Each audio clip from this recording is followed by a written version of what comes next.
يقولون اكو زلمه نعم. شال من ديرته وراد يحط له بديره. نعم. فيقول اقبل لقى ديره وسوق، قال هاي مكان خوش مكان احط بيه. نعم. وبيه سوق وبالكتل قال رزق بيه. فيقول حط بالديره هاي.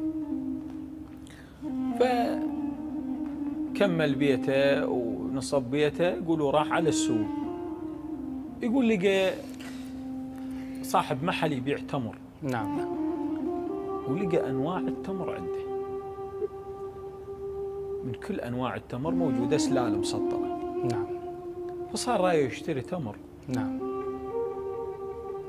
قال له عامل على الزاهدي، قال له بيش هذا؟ نعم. قال له بربع. عامل على الديري، قال له بيش هذا؟ قال له بربع. الخضراوي بربع، الخستاوي بربع. نعم. ما ظل كل انواع التمور عنده ويقول له بربع.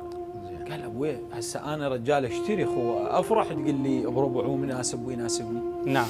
ولكن كله بربع، يعني ماكو فرق بين الخستاوي بين الديري بين الزاهدي. تخلي لك فرق بيناتهم غير اكو فرق؟ قال لا والله احنا هذا سوقنا كله بربع.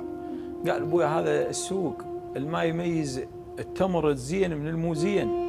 شلون يميز الانسان الزين من المو زين؟ بعد ما ظليت بهاي الديره خله وشال. نعم.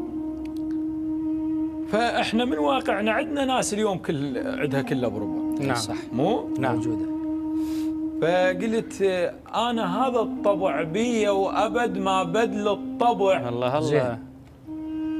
خنت نفسي وكل كياني وابد ما اخون الربع. تقوى. تسلم. الاسد ويا الاسد يمشي. نعم. والضبع ويا خاوى الضبع. نعم. الاسد ويا الاسد يمشي. نعم. والضبع خاوى الضبع. ايش بيها هاي الناس صارت سوقها كله بربع؟ الله. ايش بيها هاي الناس صارت سوقها كله نعم. بربع؟ هي السوق مفتح اي لكن صوت الشر هي السوق مفتح. حياك الله.